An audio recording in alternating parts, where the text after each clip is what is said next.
Hey everybody, guess what time it is?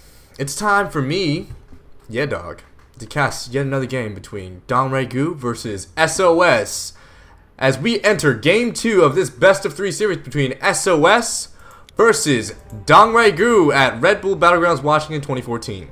Now sOs was able to take game 1 against Dongraegu. It was a very heavy macro game between Dongraegu and sOs. Both players just focusing heavily on getting 3 bases up, and sOs eventually just got the better army because he is the Protoss player. And from the top left-hand corner, spawning as the blue Zerg, is going to be Dongraegu. Woohoo! Yeah, you go Dongraegu, you Korean, beautiful Korean man. Dongraegu wasn't playing at his, best. It wasn't his best performance last game. Like, he wasn't laying on enough pressure against a Protoss opponent, and to be honest, his macro could be a little bit better. And his first match against Bomber, Bomber, who is known for his macro, was able to outmax Dongraegu much faster than Dongraegu. So he reached 200 food supply before a Zerg player, which is just unheard of. I know Bomber's macro is good, but I just don't think it should be that good. I think Dongraegu's play at the tournament, not knocking him, he's a great player. It's just it's slipping. It could be, it could be the jet lag. It could be a multitude of things. It could be at practice. But to be honest, his play against SOS was a little bit poor. That's not to say that SOS's play isn't good. SOS is on his A game. He's responding to everything Dongraegu is throwing at him in the correct manner. He knew that Dongraegu wasn't gonna be putting on pressure, which is why last game he just did not go for a Forge Fast Expand. And if you look at this, if you look at the typical meta for the ZVP, usually the Protoss players go for a Forge Fast Expand immediately at the natural expansion, like right here. But SOS is opting out. Like, he just is assuming that Dongraegu's not gonna be cheesing him. He's got this probe out. Gonna be scouting it. Wasn't able to deny this expansion. He's gonna be putting down a pylon though, so he's gonna be trying to fake as if he is gonna be cannon rushing. So I think he was doing that just to see if he could get a drone pull. Spawning pool does come down super late at around 14, or I think it was 15 for Dongraegu. Is he gonna let this pylon finish? Yeah, he actually does let this pylon finish. So I'm not sure what's going on, considering the fact that he doesn't even have a forge, so it's not like he can put down any cannons at the natural expansion of Dongraegu. So maybe that was a misclick. I think he meant to cancel that, but he ended up not canceling it. Either way, he's up in supply. 2 gases coming down from SOS. But the thing is, Dongraegu has an Overlord coming into the main of SOS, so he's going to be able to spot the gas. He's going to be seeing that, okay, SOS is going to be definitely going for some tech play. He's just got his first gas up. Second gas going to be coming up soon. His natural is going to be coming up not too long after Dongraegu's natural. He's getting a queen out right now, getting a couple lings out just so he can push back this probe and get a little bit of map control, as he does have an Overlord over here. This Overlord's going to be just chilling inside the base. This Z-Lab being pumped out, and a Cybernetics core coming down for SOS, who is currently supply box, mind you. He needs to be putting down a pylon. Where's the pylon? Where the pylon at? Where the pylon at? I guess he's just depending on this Nexus to finish. But I think that this probe is just going to be scouting around. Maybe putting down some proxy pylons. Not sure why he's going to be coming over here. Oh, he's going to be putting a pylon over here, which is interesting. So I think he was cutting, just waiting for that. Let's just see what is he doing? So Warp Tech coming out of SOS right now. Pylon coming over here. He could be trying to hide.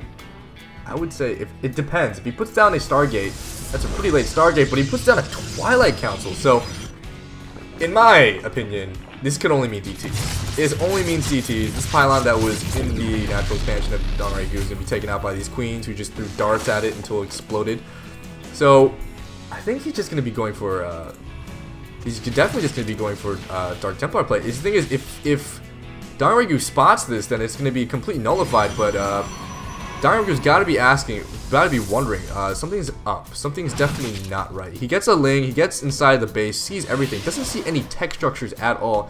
And at this point, as a Zerg player, you're sniffing. You think definitely at this point, when you go inside of a Protoss's base and you only see a gateway, a Cybernetics core, that something is up. He's definitely hiding something. So right now, Dongraegu's going to be sending out scouting lings all around the map. So just to see if there's any kind of any shenanigans coming out of SOS. Is he going to be able to spot this, though? Oh, man. Is he gonna be able to spot this? Oh, this Ling is so close. He's in this base. Is he gonna be able to see it though? Oh god.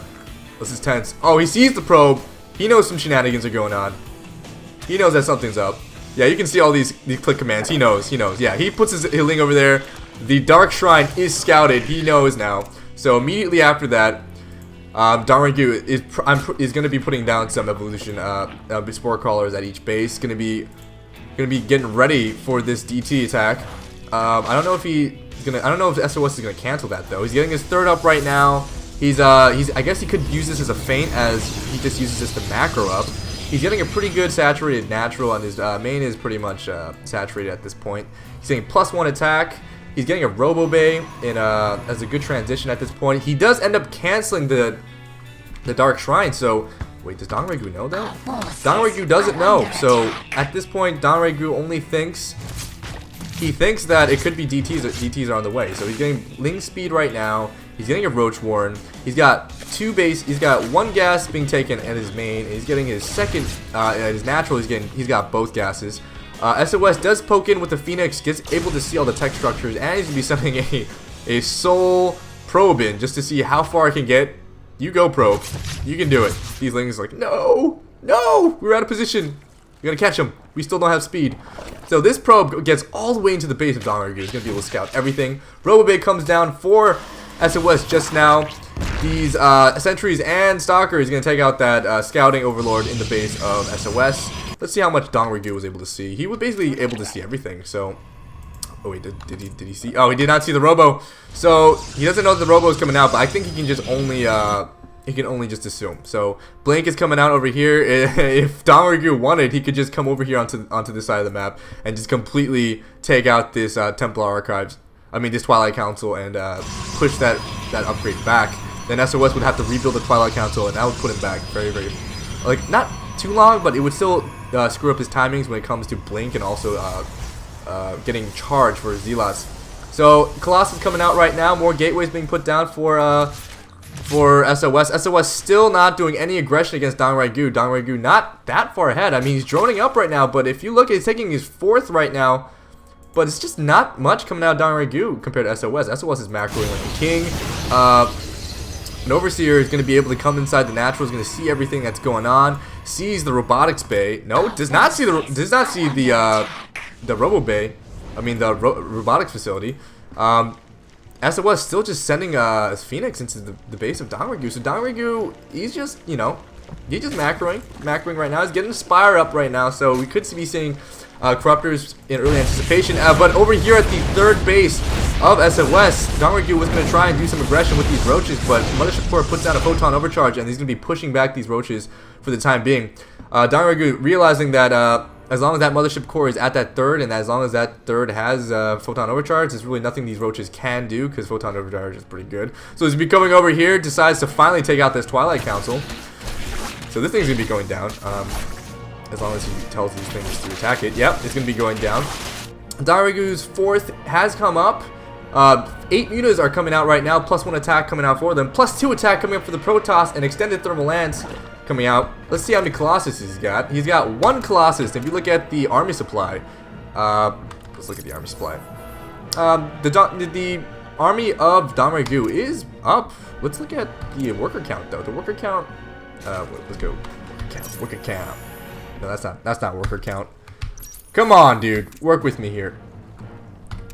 77 drones to 62 probes. So Dongraegu is pretty saturated at this point. He's gonna be wanting just macroing up an army of 6. Wait, is this his 5th base? 5th base is already coming out. So that's gonna be 5 base Zerg against a 3 base Protoss. But honestly, you might be thinking that's really bad. Like, oh, he's got 5 versus 3. Obviously, that's a win for Dongraegu.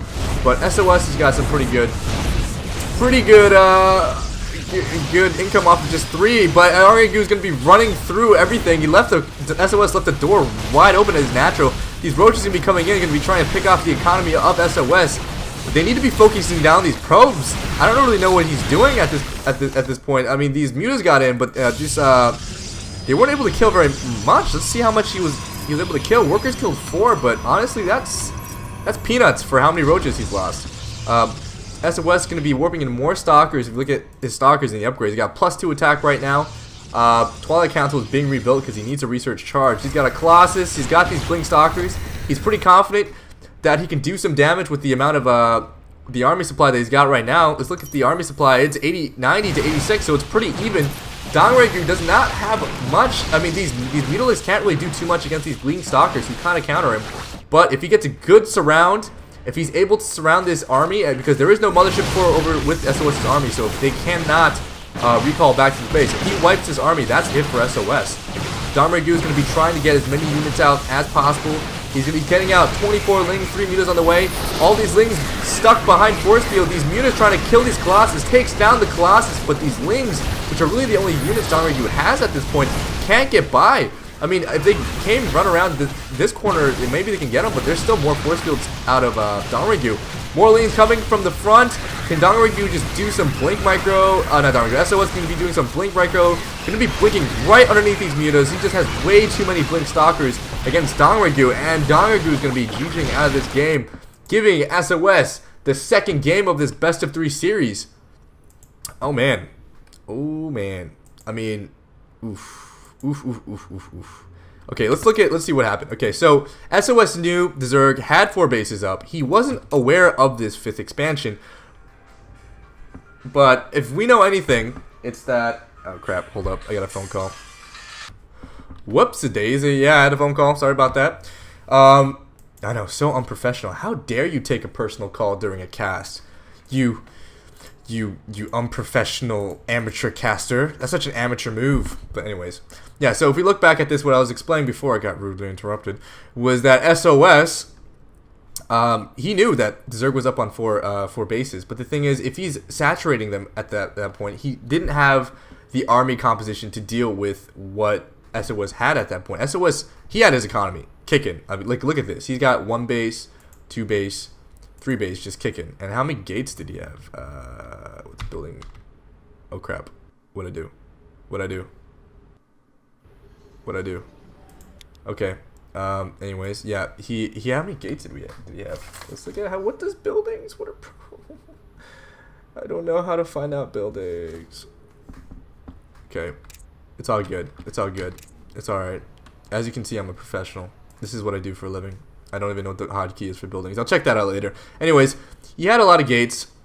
He was producing a lot. He only had 1 robo, but you know, his economy was kicking in. It was about the same as the Zergs, but the thing is, Dongraegu wasn't getting out an army. He could have just been producing a lot more than he was. I mean, but the thing is, the drawback is he was getting his 5th base up, right? And when you're expanding, I guess the rule of StarCraft 2 is when you're expanding, you don't want to attack, because you can't saturate bases while also getting an army up. And also, when you're spread this thin, also your army isn't going to be as big as the guy who's off of less bases, because the guy who's off of less bases has less workers, and that's more supply for army. So SOS, even though he didn't have too much in terms of supply advantage, he did have a bigger force in terms of in terms of army supply, and that's always a very, very bad position to be in as a Zerg player. You don't want to be under in supply against a Protoss player. You want to be above, because Zerg is all about they're all about being a reactionary swarm race. They want to overwhelm their opponent with number and just keep pumping out more units because of larva inject macro, so that they can just keep pumping out units and overwhelming their opponent. I just repeated myself twice. It's all good. Did you get the point? Good. So if you're wondering and you're scratching your head, hey, you said Dongraegu was good. What's going on? Like, he just totally lost that, like, really badly against SOS in minute 14. Yeah. I mean, no. He did lose, but it wasn't, it wasn't that he got crushed by SOS. It was just, he made some mistakes. Definitely he did. He's a good player, though. Like, you get to see all his other games. He is a good player. But I think he could have done more damage with these mutas if he just harassed the income of SOS, kept them occupied. Because even though SOS has Blink Stalkers, he can't be attacking if he's got mutas at his base. Obviously, you don't want to create a base trade scenario. That's not optimal for a Zerg. You never want to base trade with the opposite race. But you can keep them occupied. And I think Dongraegu needed to do that if he was going to get a base up and running. He just needed to attack this natural. He needed to attack this main and do some harassment. The thing is, he could float between this main and this third expansion, even though it has three cannons. If he just swooped in, killed like 5 probes, and then dipped out, that would have been fantastic for him. But he didn't. So that's why he lost game number 2. SOS takes game number 2. Is going to be going on to the next round. To the he's coming out of the loser round, so he's going to go against the winner of the winners round, who is Trap. So we're going to be seeing another PvP. If you like the cast, if you like seeing me cast this series of Red Bull Battlegrounds, please subscribe. And if you like, if you just want to stick around for more content, yeah, stick around. Also, leave a comment if you have anything to say about my casting style. If you notice anything any room for improvement about how I do this, I'd like to hear your input. Also, if you like the video, like it, and also if you want to share this video, please share for me. Okay, that's yehdawg, and I'll see you guys next time. Peace.